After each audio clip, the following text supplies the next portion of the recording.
ओम नमः शिवाय। दोस्तों, शास्त्रों में मौनी अमावस्या का विशेष महत्व है। इस अमावस्या के दिन स्नान और दान का भी बहुत ज्यादा महत्व है। इस दिन भगवान शिव और विष्णु की पूजा करने का विधान है। साथ ही इस दिन पवित्र नदी में स्नान करना बहुत ही फलदायी माना जाता है। इस साल मौनी अमावस्या का त्योहार 29 जनवरी 2025 को है। वहीं आपको ये भी बता दें कि इसी दिन महाकुंभ का दूसरा शाही स्नान भी है। वहीं अगर आप इस दिन व्रत रख रहे हैं तो आपको व्रत कथा पढ़ना भी बेहद जरूरी है, नहीं तो आपका व्रत पूर्ण नहीं माना जाएगा।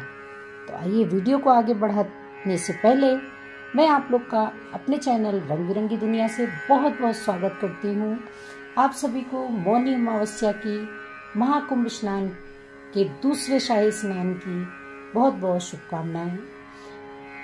तो आइए सुनते हैं मौनी अमावस्या व्रत कथा। कांचीपुरी नगरी में एक देव स्वामी नाम का ब्राह्मण अपना पत्नी धनवती और 7 पुत्रों और एक पुत्री के साथ रहता था। उनकी पुत्री का नाम था गुणवती।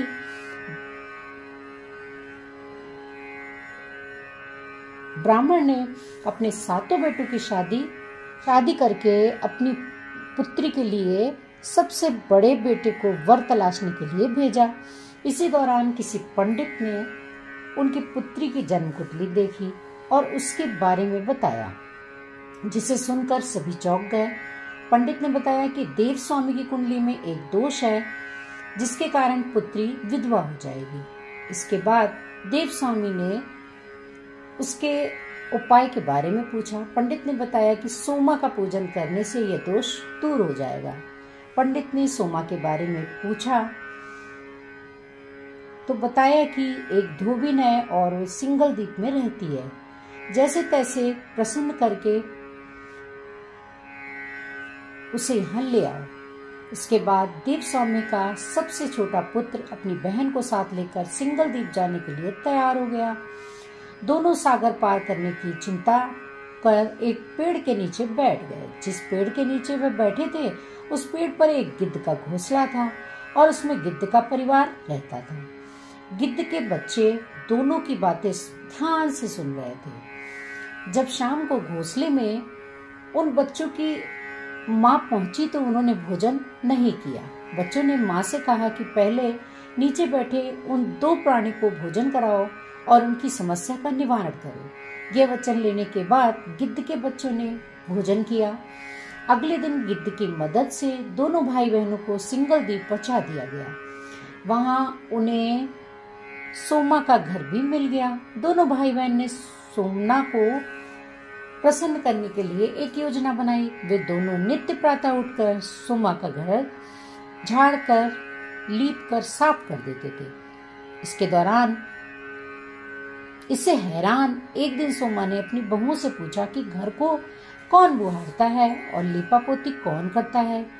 सोमा की झूठी प्रशंसा पाने के लिए उनकी बहुओं ने कहा, हमारे अलावा ये काम कौन कर सकता है। लेकिन सोमा को इस बात का विश्वास नहीं हुआ और उसने कसम खा ली कि मैं इसे खोज कर रहूंगी। सोमा ने सुबह जल्दी उठकर देव स्वामी के भाई बहनों को लिपापोती करते हुए पकड़ लिया। जिसके बाद सोमा के पूछने पर उन्होंने सोमा को पूरी बात बता दी। सोमा उनकी श्रम साधना से प्रसन्न हो गई और घर उचित समय पर उनके घर पहुंचने का वचन दिया। मगर भाई के अधिक आग्रह पर सोमा उनके साथ चल दी। घर से चलते समय सोमा ने अपनी बहुओं से कहा कि मेरी अनुपस्थिति में किसी का देहांत हो जाए तो उसका शरीर नष्ट मत करना, मेरा इंतजार करना। यह समझाने पर सोमा देव स्वामी के साथ चल दी। दूसरे दिन गुणवती के विवाह का कार्यक्रम तय हो गया। सप्तपदी होते ही उसका पति मर गया। सोमा ने तुरंत अपने संचित पुण्यों का फल गुणवती को प्रदान कर दिया। इसके बाद गुणवती ने भगवान विष्णु की पूजा कर पीपल के पेड़ में 108 परिक्रमा की। जिसके बाद गुणवती का पति जीवित हो गया। सोमा उन्हें सौभाग्यवती का आशीर्वाद देकर अपने घर लौट आई।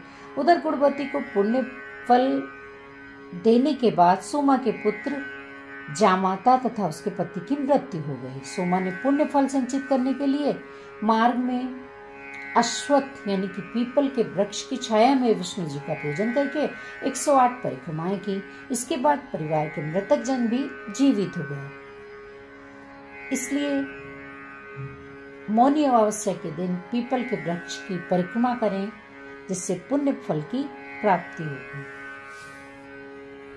धार्मिक मान्यता के अनुसार मौनी अमावस्या के दिन देवी देवता और पितृ गंगा में स्नान करने आते हैं। ऐसे में आप मौनी अमावस्या के दिन ब्रह्म मुहूर्त में गंगा स्नान करें, पवित्र नदियों में स्नान करें। और अगर आप ऐसा नहीं कर सकते हैं तो आप घर में ही गंगा जल से स्नान करके सुख समृद्धि को प्राप्त कर सकते हैं। इससे आपके पूर्वज प्रसन्न होंगे। एक बार फिर आपको बता दें कि महाकुंभ में पहला अमृत स्नान हो चुका है और दूसरा अमृत स्नान मौनी अमावस्या के दिन यानी कि आज ही 29 जनवरी को है। अमावस्या की तिथि होने के कारण इस स्नान का बहुत अधिक महत्व भी है। शास्त्रों के अनुसार हर 12 साल बाद कुंभ का आयोजन होता है। वहीं इस बार प्रयागराज में 13 जनवरी से कुंभ का आयोजन शुरू हो चुका है। यह कुंभ संयोग लगभग 144 साल बाद बना है, जो कि मौनी अमावस्या के दिन है। इसलिए दुनिया भर में साधु संतों से लेकर श्रद्धालु संगम में स्नान करने पहुंच रहे हैं। वहीं आपको ये भी बता दें कि महाकुंभ का पहला अमृत स्नान संक्रांति के दिन हुआ है और दूसरा अमृत स्नान मौनी अमावस्या यानी कि 29 जनवरी को है। वहीं इस दिन अमावस्या तिथि भी है, जिससे इस दिन का महत्व और भी ज्यादा बढ़ गया है, क्योंकि इस दिन पितरों के निमित्त तर्पण और पिंडदान करने का भी विधान है। तो आइए जानते हैं मौनी अमावस्या पर दान करने का शुभ मुहूर्त क्या है। आपको बता दें कि माघ माह की अमावस्या 28 जनवरी की शाम 7:30 से शुरू होकर 29 जनवरी 6:05 पर 6:05 में खत्म हो जाएगी। 29 जनवरी 2025 अमावस्या तिथि ब्रह्म मुहूर्त 5:30 से सुबह 6:21 पर है। 29 जनवरी 2025 अमावस्या तिथि लाभ 7:11 पर।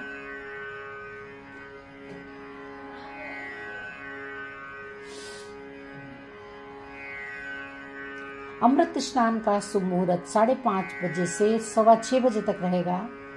5:25 से 6:18 तक रहेगा। इसके बाद प्रातः संध्या मुहूर्त 5:51 से 7:11 तक रहेगा। इस मुहूर्त में श्रद्धालु गंगा में स्नान कर पुण्य को प्राप्त कर सकते हैं। अगर आप संगम में मौनी अमावस्या के दिन स्नान करने जा रहे हैं तो आप संगम में खड़े होकर इन मंत्रों का जाप कर सकते हैं। ऐसा करने से आपके पितृ का आशीर्वाद मिलेगा, साथ ही सुख समृद्धि का वास होगा। ओम श्री पितराय नमः, ओम श्री पितृदेवाय नमः, ओम श्री पितृभ्यः नमः, ओम श्री सर्व पितृ देवताभ्यो नमो नमः। लगी आप लोग को ये जानकारी बताइएगा और चैनल में अगर पहली बार विजिट किया है तो चैनल को विद बेल आइकन सब्सक्राइब कर दीजिएगा। जय श्री कृष्णा, राधे राधे।